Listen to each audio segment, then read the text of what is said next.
Very good afternoon to all of you. तो emotion chapter का जो थर्ड पार्ट है वो है applications managing emotion in personal and professional context.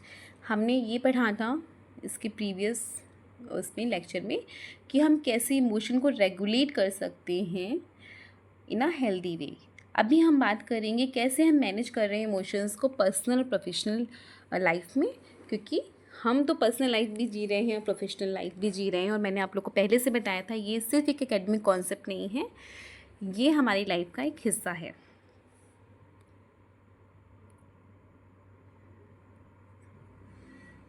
तो अब कैसे हम अप्लाई कर सकते हैं, कैसे हम एप्लीकेशन कर सकते हैं और कैसे हम मैनेज कर सकते हैं इमोशंस को पर्सनल लाइफ में। इमोशन हमारी सोच, हमारे बिहेवियर, हमारे संबंधों पर सीधा इफेक्ट डालते हैं। डायरेक्ट इफेक्ट पड़ता है, डायरेक्ट इफेक्ट नहीं है। उन्हें समझदारी से मैनेज करना हमारी क्वालिटी ऑफ लाइफ को बढ़ाता है, चाहे वो हमारी पर्सनल लाइफ हो या हमारी प्रोफेशनल सेटिंग हो।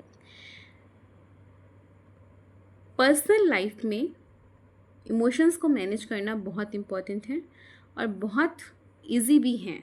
हम इन्हेंस कर लें अपनी इंटरपर्सनल रिलेशनशिप्स को, प्रमोट करें इफ़ेक्टिव कम्युनिकेशन को। इफ़ेक्टिव कम्युनिकेशन का मतलब ये नहीं कि सिर्फ बात करना, इफ़ेक्टिव लिसनिंग भी इसमें रोल प्ले करती है, एम्पैथी भी रोल प्ले करती है। यानी कि दूसरी की चीज़ों को, दूसरी की बातों को, दूसरी की सिचुएशन को उनके पर्सपेक्टिव से समझना विदाउट अपनी परसेप्शन को थोपते हुए।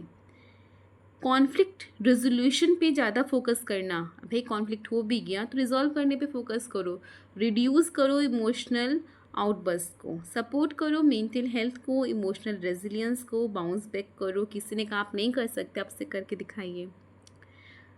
एड्स रखिए अपने पास in coping with stress, loss and daily life challenges के लिए। इनक्रेज करिए सेल्फ अवेयरनेस को। अब सेल्फ अवेयरनेस की बात हम लोग करते हैं, पर मैंने जब आप लोगों से एक्टिविटी कराई थी तो आप सब लोग सेट ट्रेड्स बता रहे थे। इसका मतलब क्या है, हम दूसरों के बारे में ज़्यादा से ज़्यादा ट्रेड्स बता पाएँ आप लोग, अपने बारे में कम। अपने बारे में वही हैप्पीनेस और सोशली मिंगल कर पाते हैं, बस इतना ही है क्या? नहीं, क्योंकि हम अपने पे फोकस करते ही नहीं हैं, हम दूसरों पे फोकस करते हैं। तो सेल्फ अवेयरनेस क्या है? अपने इमोशंस को पहचानना और यह जानना कि वे कब और क्यों ट्रिगर होते हैं। इमोशनल इंटेलिजेंस का पहला स्टेप है ये। फॉर एग्ज़ाम्पल, यदि कोई व्यक्ति गुस्से में जल्दी आ जाता है तो उसे यह समझने की ज़रूरत है कि किस प्रकार की सिचुएशन उसकी इस इमोशन को एक्टिवेट करती है। ठीक है, इसी तरीके से इमोशनल एक्सप्रेशन जो है हमारा, उसमें क्या है, मतलब कि हम कैसे भावनाओं को अभिव्यक्त करते हैं। फीलिंग को दबाना अक्सर मानसिक और शारीरिक समस्याओं की ओर हमें ले जाएगा। मतलब अगर हम फीलिंग्स को, अपनी इमोशंस को क्या करते हैं, सप्रेस करते हैं। हेल्दी एक्सप्रेशन जैसे कि अपनी इमोशंस को लिखना, आर्ट के थ्रू प्रेजेंट करना, किसी बहुत ही रिलायबल व्यक्ति से बातचीत करना हमारे लिए क्या हो सकता है, बेनिफिशियल हो सकता है। वहीं पे भी मैंने कॉन्फ्लिक्ट रेजोल्यूशन और की बात की।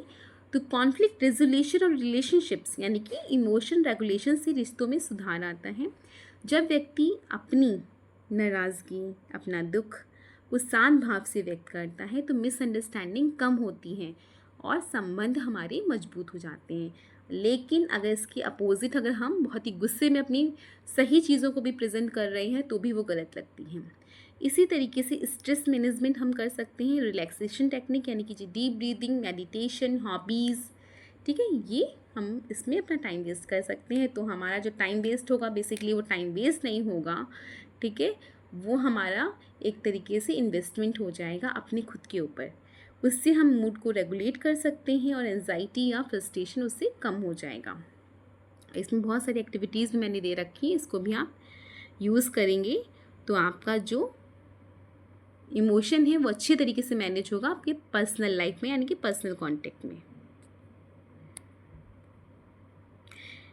नेक्स्ट है, हम कैसे अप्लाई कर सकते हैं या कैसे हम मैनेज कर सकते हैं इमोशंस को प्रोफेशनल लाइफ में। इम्प्रूव करें हम वर्क प्लेस के कम्युनिकेशन को, टीम वर्क में हम काम करें, हम इनहेंस करें लीडरशिप क्वालिटी को अपने अंदर, डिसीजन मेकिंग स्किल्स डेवलप करें, इंक्रीज़ करें इमोशनल इंटेलिजेंस को, अडेप्टिबिलिटी डेवलप करें। हम लोग कई बार कहते हैं ना, नहीं हो पा रहा है, नहीं कर पा रहे हैं, मैं ऐसे कभी रही ही नहीं बचपन में। अरे बचपन तो अभी भी नहीं रहा ना, तो बचपन में नहीं रहे तो अभी भी कौन सा बचपन है। तो बहुत सारी चीज़ें जो होती हैं, अडेप्टिबिलिटी डेवलप नहीं कर पा रहे होते हैं, प्रॉपर डिसीजंस नहीं ले पा रहे होते हैं, लोगों के साथ अच्छे से एडजस्ट नहीं कर पा रहे होते। तो ये क्यों हो रहा है भाई? प्रोफेशनल लाइफ है, प्रोफेशनल लाइफ को प्रोफेशनल की तरह से जीने के लिए हमें कुछ चीज़ों को सीखना ज़रूरी है। यानी कि पहला आता है वर्क प्लेस कम्युनिकेशन। एक इमोशनली इंटेलिजेंट व्यक्ति वर्क प्लेस में अपने वर्ड्स और टोन को कंट्रोल करता है, ये ध्यान रखिएगा। वह असर्टिव होता है लेकिन एग्रेसिव नहीं। जब कोई टीम मेंबर गलती करता है तो उसकी क्रिटिसिज्म चिल्लाकर करने की बजाय हमें कंस्ट्रक्टिव फीडबैक देना बेहतर होता है। इसलिए कहते हैं ना हमेशा कि अगर कोई भी पर्सन प्रेजेंटेशन दे रहा है, कोई चीज़ बता रहा है, तो हमें पहले क्या करना है, उसको पॉजिटिवली इवैल्यूएट करना है एंड देन उसका निगेटिव कुछ रह गया हो, कुछ बात रह गई हो तो आप उसको बताइए।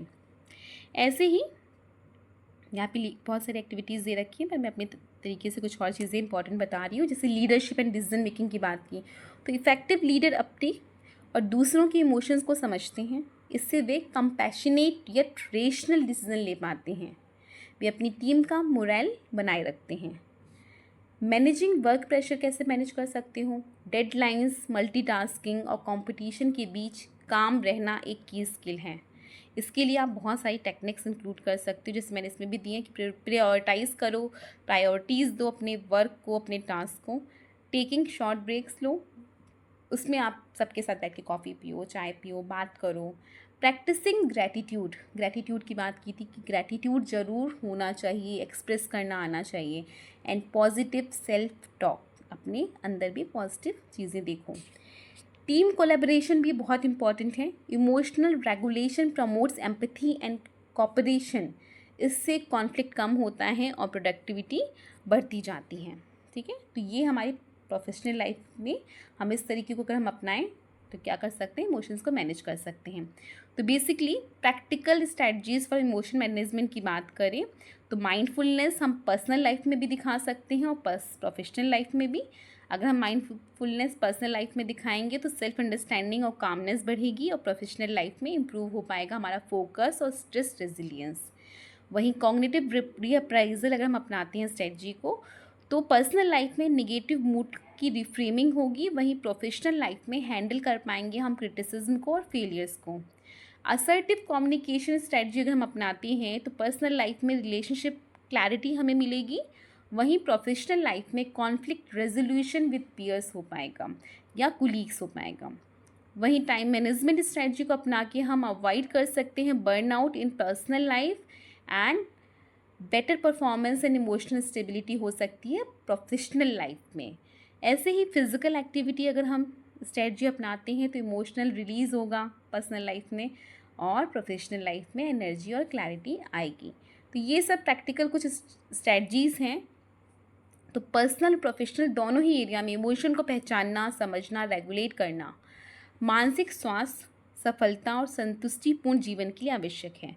इमोशनल इंटेलिजेंस सिर्फ एक सॉफ्ट स्किल नहीं है बल्कि एक कोर लाइफ कॉम्पिटेंसी है। तो इमोशन के साथ साथ हमें इमोशनल इंटेलिजेंस को भी अपनाना है, समझना है, जानना है और लेकर चलना है।